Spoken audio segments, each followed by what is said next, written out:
This is New Amsterdam Vape, and in this video, I'll review the iStick Pico Kit. The iStick Pico comes paired with the Mellow 3 Mini tank, making for a compact sub-ohm kit that uses an external 18650 battery. The Pico has upgradable firmware and comes with wattage and temperature control modes. The Mellow 3 Mini is 22mm in diameter, with a height of 51mm from the base of the deck to the top of the drip tip. The liquid capacity is 2 milliliters. The tank breaks down into the deck, the coil that screws into the deck, the glass chamber, the chimney, the top, and the drip tip.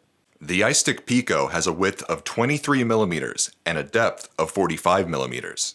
The height from the bottom to the top of the battery cover is 70.5mm, but it's 63mm in height from the bottom to the 510 connection. The kit altogether has a height of 11.4 centimeters, or 4.48 inches, making this a compact kit. The iStick Pico has a max wattage of 75 watts, but can also use temperature control and bypass modes. The temperature control is compatible with nickel, titanium, and stainless steel wires. The resistance range is 0.1 ohms to 3.5 ohms in wattage mode, and 0.05 ohms to 1.5 ohms in temperature control mode.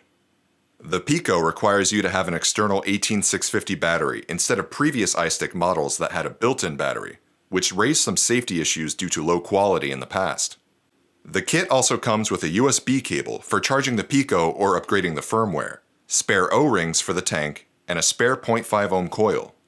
Looking at the Mellow tank up close, it's a small sub-ohm tank. The airflow comes from the bottom with an adjustable airflow ring that opens and closes. You can't see the airflow holes and whether they're open or closed.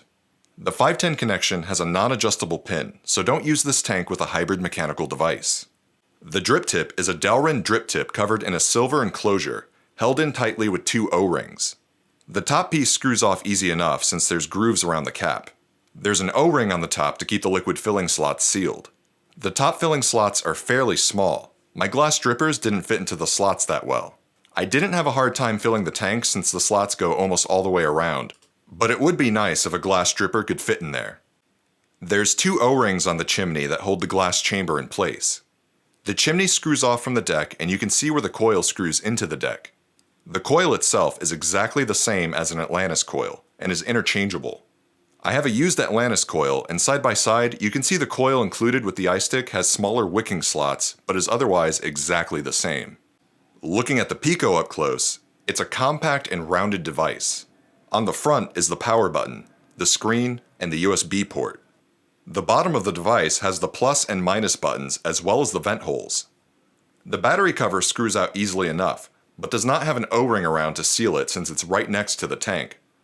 There's very clear markings on the inside of the device and the battery cover indicating which way to place the battery.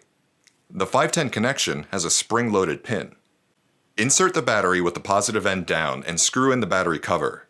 The device will turn on, or it'll turn on from 5 clicks of the power button. I'm not a fan of having the plus and minus buttons on the bottom. It's a bit out of the way for me personally. Pressing the power button 3 times allows you to toggle between wattage, temperature control, and bypass modes. Holding the minus button and power button turns on the stealth mode, which shuts off the screen when firing the coil, but the screen turns back on when adjusting the wattage. Pressing the plus and minus buttons together will lock the wattage, so it doesn't change by accident while using it, and you'll still be able to fire the coil. Priming the coil is simple enough. Just apply the liquid to the wicking slots around the coil as well as a bit inside the coil. Don't put too much in the coil, otherwise it'll flood and leak out the airflow holes. I like to put just a little bit on the inside and then keep applying the liquid to the wicking slots. Place on the chimney to start filling the tank. Remove the top piece and fill the tank through the liquid filling slots. Using a unicorn bottle was the easiest since it fit well into the slots and fills the tank quickly. Remember to let the tank rest for a few minutes so the coil can be fully saturated with liquid before vaping. I tested out the 0.3 ohm Canthal coil between 25 to 50 watts, but I liked it best around 40 watts. The airflow on the Mellow tank is a bit restricted but provides good cloud production. The flavor is pretty standard for an Atlantis coil, but comes out much more with the airflow restricted at a lower wattage. I like the size of the kit overall. It fits into my hand very well and makes for a good traveling device. I've been using this on the go and it works fine for me, but I wish the tank had a bigger liquid capacity. Moving on to the pros and cons, As a pro, this is a compact and easy to use kit. There isn't much fuss with this device, and I do recommend it for traveling. Devices can get bulky, but this fits perfectly in my pockets with my wallet and my phone. I like that it requires an 18650 battery. Eleaf has a history with their iStick devices, specifically the 30 and 50 watt devices with built-in batteries.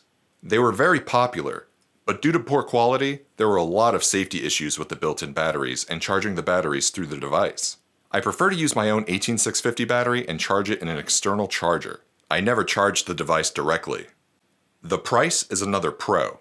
You can get the iStick Pico Kit for $52, which is a good deal for a compact device. Remember, you can get 15% off at heavengifts.com with the coupon code ANEWAMSTERDAM. Moving on to the cons, I really don't like the placement of the buttons on the bottom of the device. It's very awkward to use. I adjust my wattage constantly, that's just how I vape. So having to fumble around with buttons on the bottom requires me to use two hands when changing wattage. Typically it takes me one hand on any other device. Since the battery cap is right next to the tank, there's a chance for liquid that comes out from the airflow holes to get into the battery compartment. There's no O-ring on the cap or in the battery compartment to keep it sealed, and condensation is guaranteed to happen over time. Honestly, I was hesitant to use this kit and review it for a while. I got in a lot of requests to review the iStick Pico, though it's been out for a while. Frankly, due to Eleaf's reputation from the iStick 30 and 50 watt devices, I was not interested in trying out the Pico. After using it, it is a pretty good device, and I've had no issues with it, but Eleaf's reputation hangs over like a dark cloud, which can take confidence away from their company. Overall, the iStick Pico is a good and compact traveling kit. It's simple enough and works well, but if you're hesitant to purchase it due to Eleaf's reputation, then I would recommend you to keep shopping around. This is New Amsterdam Vape, and if you found this video helpful, please like, comment, and subscribe.